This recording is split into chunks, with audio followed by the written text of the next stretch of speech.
I am Vaibhav Srivastava from Vaibhav E-Learning Academy. Today we will be discussing about some heart diseases. In today's video we have 6 diseases of heart and today we will be learning about each and every type of disease. So let us start. In today's video, first we will be discussing about what is hypertension. Hypertension is also known as high blood pressure. Then second we will be discussing about coronary artery disease, which is also known as CAD. Coronary artery disease, CAD, is also known as atherosclerosis. So we will be discussing what is coronary artery disease. Then third one we have angina pectoris. We will be discussing about what is an angina pectoris. Then heart attack, then heart failure and cardiac arrest.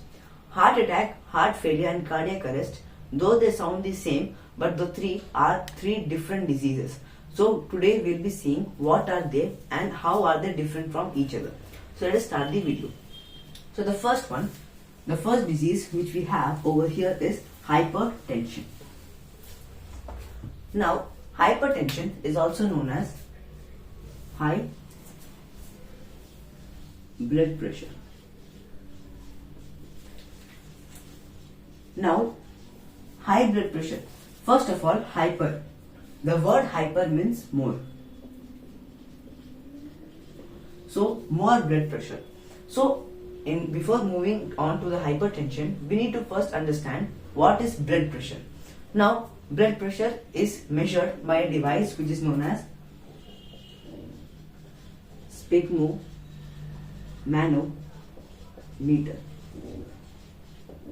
So sphygmomanometer is the device by which we measure the blood pressure. Now before moving to high blood pressure, first we should understand what is a blood pressure. So our heart pumps the blood. Our heart has 4 chambers, 2 atrium and 2 ventricular. So suppose this is our heart. There are 4 chambers, atrium and ventricle. The pumping action is done by the ventricles. From the ventricles there are some veins which arise, arteries which arise. For example, if this is a right artery, right vein, left artery, left vein. From the left ventricles, aorta is a blood vessel which arises, and from the right ventricle, pulmonary artery arises. Now, when there is a blood inside ventricle, it gets pumped. As the ventricle gets pumped, the blood starts flowing from the ventricles to the aorta. So, suppose this is the aorta.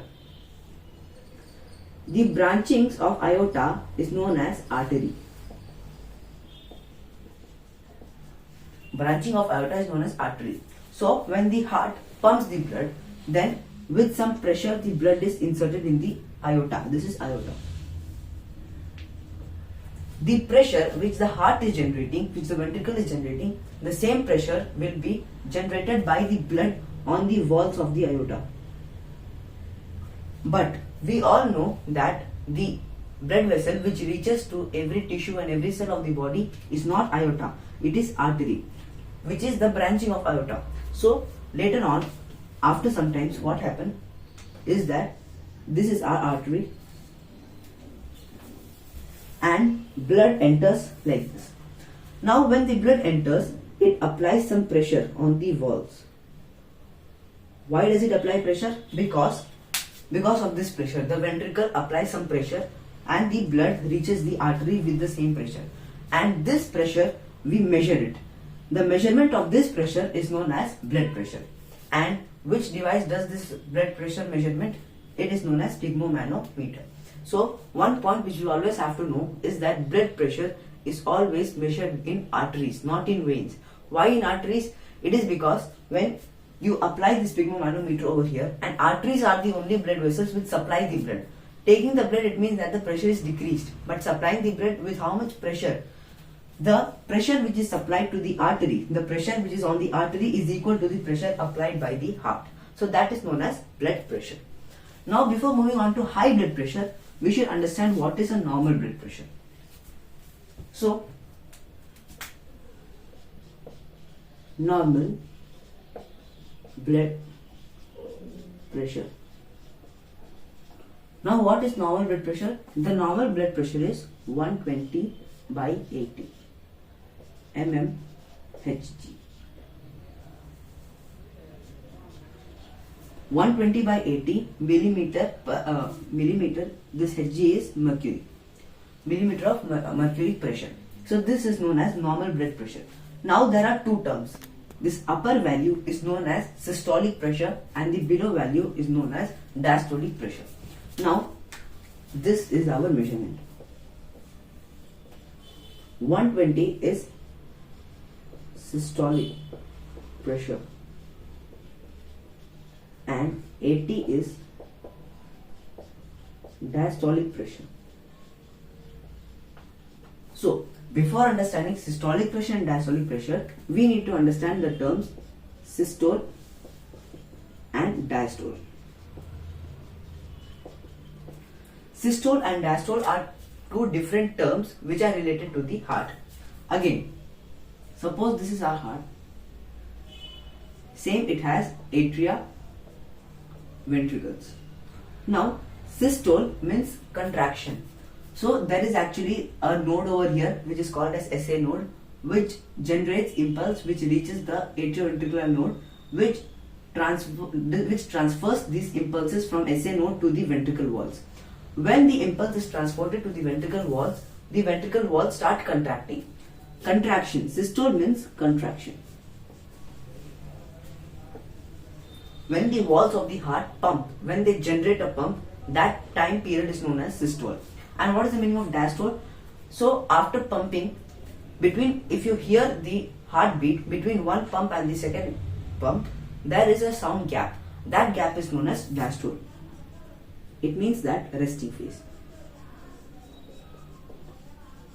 So systole means contracting and diastole means resting. So after pumping the blood, after the heart pumps, it rests for some time. It rests for almost 0.3 to 0.4 seconds.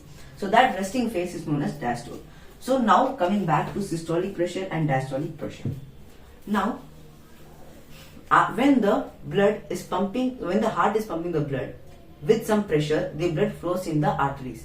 During systole time, the pressure which the blood applies on the walls of arteries, that pressure is known as systolic pressure.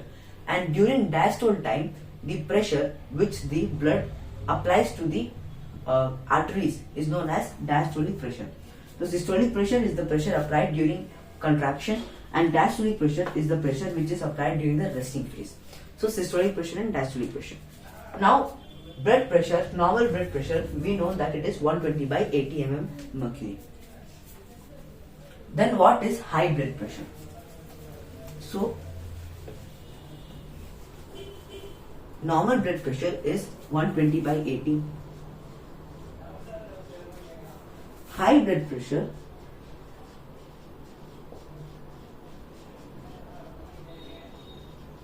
is when your blood pressure is above or greater than 140 by 90.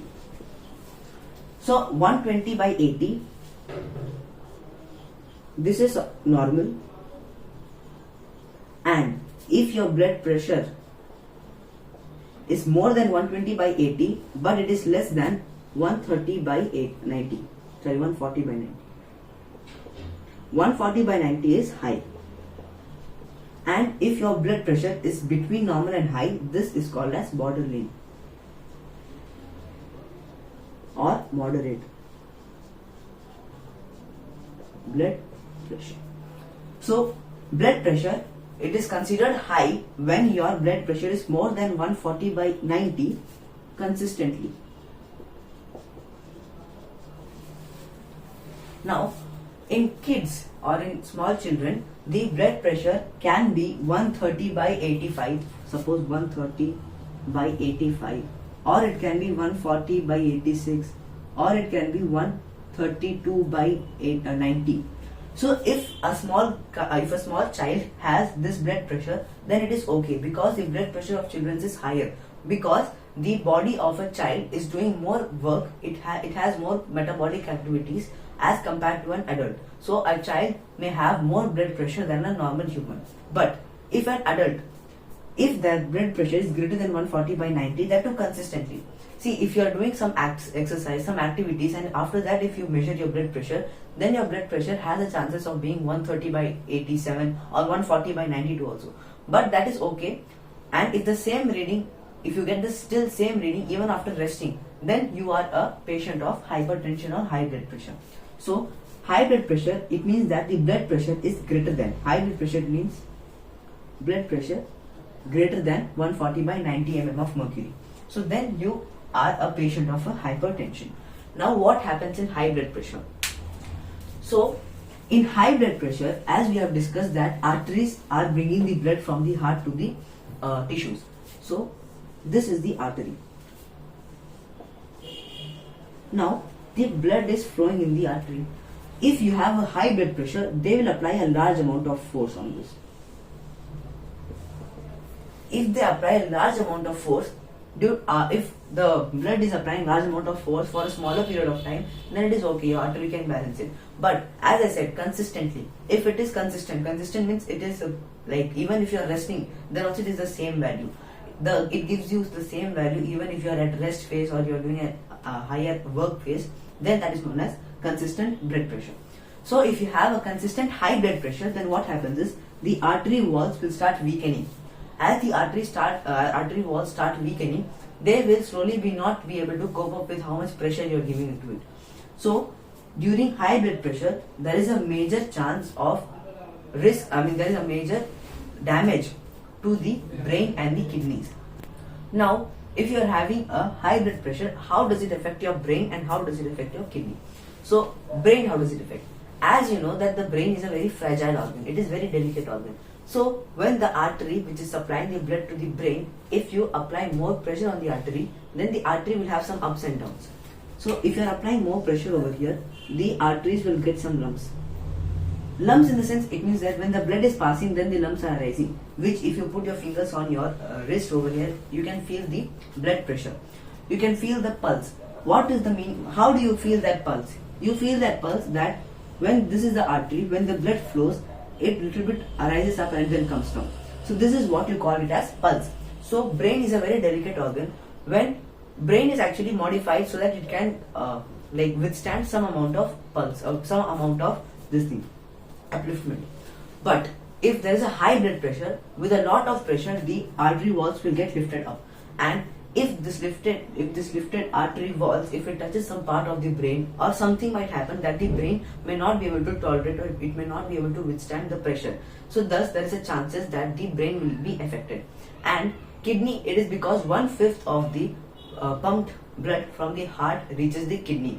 Sometimes what happens, due to high blood pressure, the kidney receives blood with a very high pressure, with which it is not able to purify the blood, or there might be some more complications which might occur inside the kidney. So brain and the kidney, these two are some organs which are seriously affected in high blood pressure. Overall the whole body will get affected, but more impact on kidneys and brain.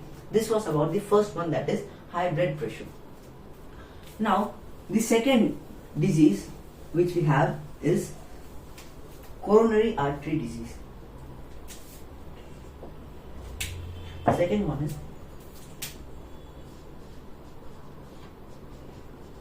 coronary artery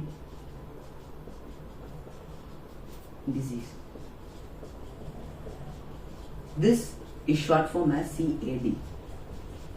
This coronary artery disease, also called as atherosclerosis. Now, before discussing coronary artery diseases, we need to learn about a system, blood vessel system. One part of a circulating system is known as coronary circulation. Coronary circulation. Now, what is coronary circulation? We know that the heart pumps the blood. Every tissue in our body needs oxygen to perform its functions. Heart is also a muscle. Heart is an organ which is made up of muscles. So organs are made up of tissues, and tissues need oxygen for their function.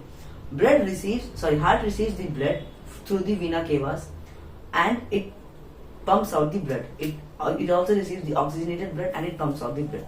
But to perform the function of pumping also, the heart also needs some oxygen. To perform its function, the heart also needs oxygen. And which is the artery which supplies the oxygenated blood to the heart? The artery which supplies oxygenated blood to the heart is known as coronary artery. Now, artery, the term artery means going away from the heart. And this coronary artery which supplies blood to the heart, it does not mean supplying blood inside the heart. That is vena cava's function, that is inside the heart. But coronary arteries will supply the blood around the heart, so that the tissues of the tissues of the heart will get oxygenated blood to perform its function. So this is coronary circulation, the blood vessel which go around the heart and supply the oxygenated blood to the heart and take the deoxygenated blood from the heart and then put it back inside the heart. This circulation is known as coronary circulation. Now, one of the artery of coronary circulation system is called as coronary artery. Now, suppose this is the coronary artery. This is a part of a coronary artery. So, this coronary artery has the function of supplying oxygenated blood to the heart. Now, when you eat a lot of junk food items, when you eat a lot of oil, fats, what happens is some small lumps start forming inside the coronary artery. These lumps are formed which are blocking the pathway of the coronary artery. Now these lumps can be either cholesterol, these can be calcium plus ions, this can be fats, this also can be some fibers. This cholesterol also has two types of cholesterol. One is HDL, one is LDL. HDL means high density lipoprotein and LDL means low density lipoprotein. Even triglycerides, which we will be discussing in digestion and absorption, even they can form some lumps around the coronary artery. So what happens is, as there are lumps, it narrows the pathway. Narrowing the pathway, it means that the volume is decreased. As volume decreases, the pressure increases. So actually here pressure increases, that is secondary part. But as there are lumps formed, due to which blood is not able to sufficiently pass through this coronary artery. So what happens is, the heart starts getting less oxygenated blood. So in coronary artery disease, CAD or atherosclerosis, what happens is, the heart does not receive enough oxygenated blood. So this is what we call as coronary artery disease. Now, how do you cure this coronary artery disease? Those are bypass surgery and angioplasty. So for the treatment of coronary artery diseases, one method is bypass surgery and other method is angioplasty. Now, what is bypass surgery? In bypass surgery, see, as the coronary artery, this coronary artery has some lumps inside, so it is not able to transport the blood efficiently. It means that the heart is not receiving the oxygen, and this is a big problem. So in bypass surgery, what we do is, we let this artery be as it is. We take another blood vessel from other part of the body, blood vessel to be more specific, artery. We take another artery from any other part of the body and we connect that to the heart. This surgery is known as bypass surgery. So we take arteries from different locations. We can take from our limbs, that too from our hand. We can take those arteries from the legs, from the chest region. What we do is, there are so many arteries which supply blood to the chest, which supply blood to the legs, to the hands. So one artery we take from them and we pass it to the heart. So this is known as bypass surgery. So this is supplying the blood. Along with this, there is another artery which supplies the blood to the heart. This surgery is known as bypass surgery. And the second one is angioplasty. What is angioplasty? Angioplasty, to be more specific, it is called as balloon angioplasty. So in balloon angioplasty, what we do is, using some device, we take a small balloon and we keep it over here. Small balloon. After the balloon has reached the area where the lumps are formed, you inflate it. as you are inflating the balloon, what happens is these lumps start leaving this surface and they start getting carried out with the blood to the liver. So balloon angioplasty, what it does is, through some device you insert a balloon in this coronary artery, and after inserting it you inflate the balloon. When you inflate the balloon, the lumps which are formed, they also leave the surface and then they flow with the blood. Now, as I said, there are two types of cholesterol. One cholesterol is HDL and one cholesterol is LDL. What is the function of HDL and LDL? Now, differences between high density lipoprotein and low density lipoprotein.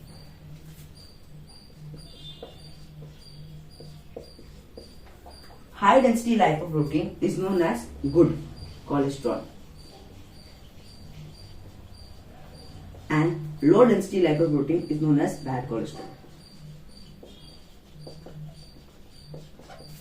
Now, what is the function of HDL and what is the function of LDL? Now, first before LDL, HDL. So, what is the function of high density lipoprotein? In a blood vessel, blood flow, and as digestion and absorption, every food which is digested, it goes through the blood and then it reaches the destination. So, while the blood is flowing, in the blood there are also some small fat molecules, some lipids, and we know that fats are not soluble in blood. So what happens is, what is the function of this HDL? HDL cholesterol, what it does is, these fats, it takes this fat and it transfers it to the liver. So its function is transfer fats from blood vessel to liver. And what is LDL?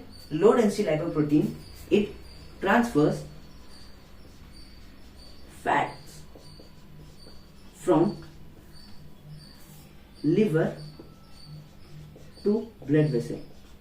So that is why it is known as bad cholesterol. Bad cholesterol, it transfers fat from liver to blood vessel, and if those fats are transferred to the coronary arteries, these fats will form a lump inside the coronary artery. So LDL is one of the factors which may cause coronary artery disease, and HDL is a high density lipoprotein. LDL is doing its work, that is taking out the fats from the liver and supplying it inside the blood vessels. LDL takes those fats which are being supplied in the blood vessels, it takes them and it sends back to it sends back to liver. So that is the function of HDL. So that is why we need more HDL as compared to low density lipoprotein. We need more HDL as compared to LDL. But if there is more LDL, what happens? From the liver, the fat keeps on leaving the liver and then it starts accumulating inside the coronary artery, which may cause coronary artery disease called atherosclerosis. And if you do not cure coronary artery diseases, you might get a heart attack and you will die. So this was the second disease. Now the third disease, that is angina pectoris. It is not a difficult disease. It is the same thing. It is like a precursor of coronary artery disease. So the third one, angina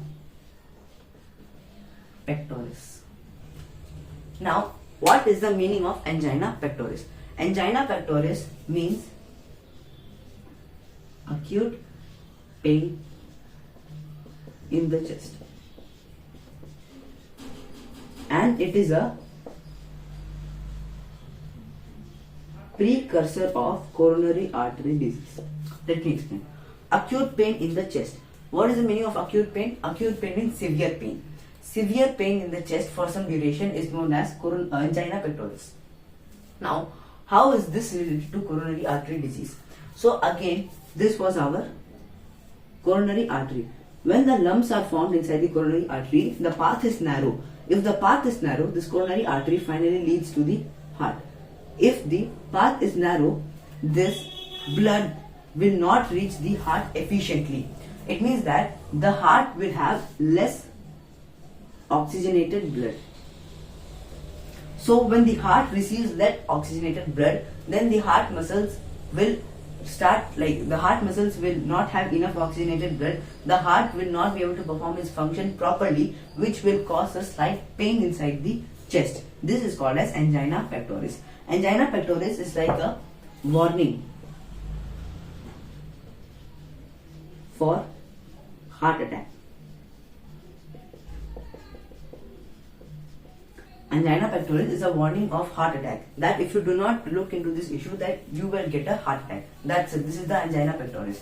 So it means that acute pain in the chest. In the chest region, you will start pain in the region of the heart. So the heart does not receive the blood, oxygenated blood properly. Then the muscles of the heart, they will start causing some slight trouble. It won't be advanced trouble, it will be slight trouble, which will cause a pain in the chest region, which is known as angina pectoris. It is a precursor of CAD, coronary artery disease.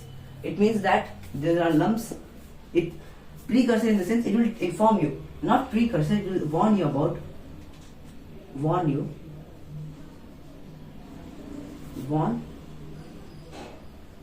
the presence of coronary artery disease. It means if you are getting angina pectoris, then it says that you have a coronary artery disease. Because if there is a coronary artery disease, the path is narrow, the heart does not get enough oxygenated blood, which causes a pain in the chest region, which is known as angina pectoris. Now, coming to the interesting part of the video, the difference between heart attack, heart failure and cardiac arrest. So, the first one is heart attack. What is the meaning of heart attack? Fourth one.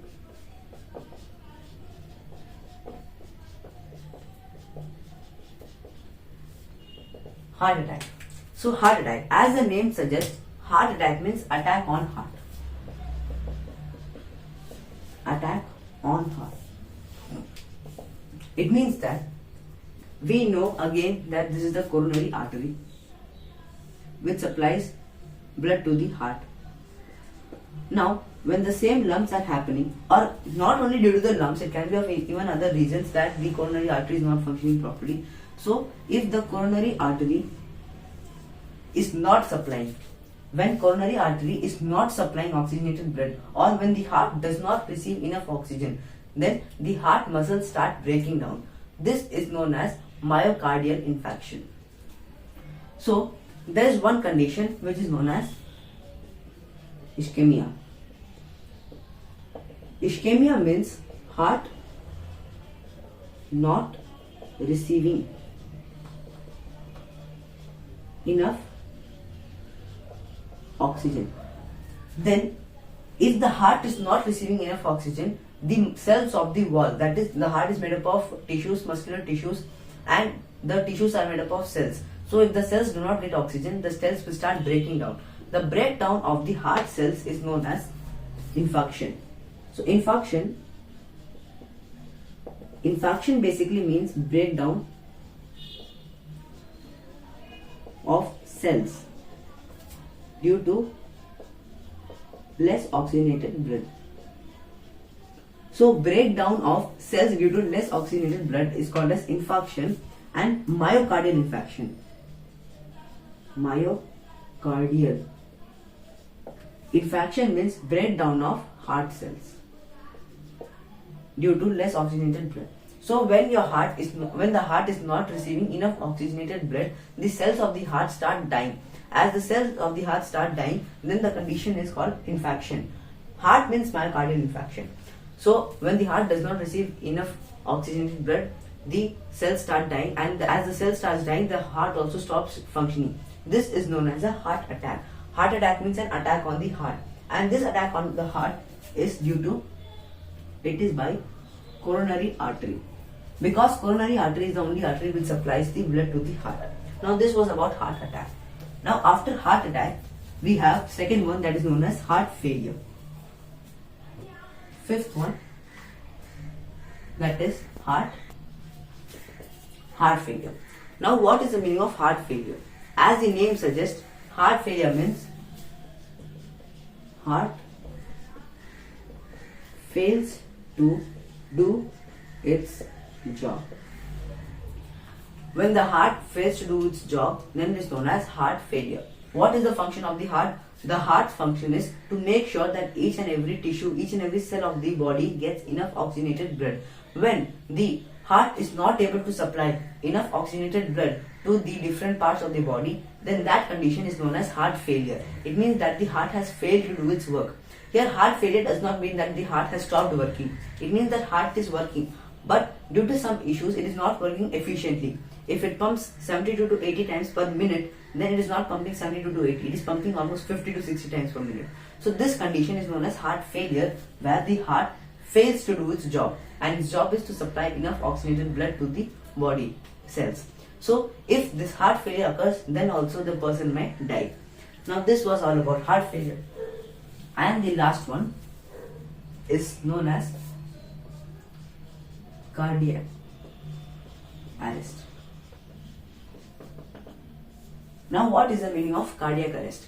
Now cardiac arrest, it just means that the heart stops pumping. Just it was pumping and then suddenly it stops pumping. So the ECG, it goes like this. The straight line, it means that the heart stops. So the heart stops pumping in the sense that the heart has the function to do pumping, and due to some reason or the other, the heart suddenly stopped pumping. If the heart stopped pumping, the oxygenated blood will not reach to the other parts of the body. If the body cells do not get oxygenated blood, then the cells start dying, infarction occurs, and due to major infarction, each and every cells of the body start dying, and thus the whole person dies. So this was all about the human heart diseases. Now we'll be learning in detail about each and everything, that what is the heart sound. There are two heart sounds, lub and dub, which are caused due to closure of some valves. So we'll be discussing most of these things in the topic body fluids and circulation. So I hope you have enjoyed today's video. This was the last part of body fluids and circulation, which I have not made yet. So this is known as heart diseases. This is a topic. So I hope you have enjoyed this. In today's video, we have learnt about hypertension, then we have learnt about coronary artery diseases, then angina pectoris, and then the difference between heart attack, heart failure and cardiac arrest. So I hope you have enjoyed this video. Do subscribe to this channel if you are new to this channel. Like this video if you find this informative. Share this video to your friends and families so that they also understand this video. So see you next time in the next video. Thank you and goodbye.